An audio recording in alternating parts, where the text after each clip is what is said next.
Увага! Зникла людина. Оголошення про жертв насильницьких зникнень в окупованому Криму розклеїли активісти Кримсоц в середмісті Києва. Це, кажуть, нагадування українцям про злочини окупантів на півострові. На листівках світлини та відомості про зниклих безвісти кримських татар та українців. Такими за час окупації стали 44 людини. 23 з них були викрадені і згодом знайдені живими. 6 – мертвими. Але про долю 15 зниклих досі нічого не відомо. Серед них і член Всесвітнього конгресу кримських татар Ервін Ібрагімов. Він був викрадений людьми у формі окупаційного ДПС поблизу свого дому в Бахчисараї пізно ввечері 24 травня 2016 року.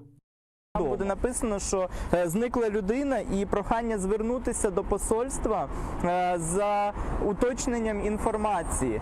Таким чином ми хочемо іще раз нагадати про те, що саме Російська Федерація, а відповідно і представники посольства, які знаходяться в Києві, вони відповідальні за розслідування випадків насильницьких зникнень, за пошук людей або навіть тіл людей, які були викрадені, та за, власне кажучи, притягнення до відповідальності тих осіб, які були пов'язані напряму із вчиненням даних злочинів.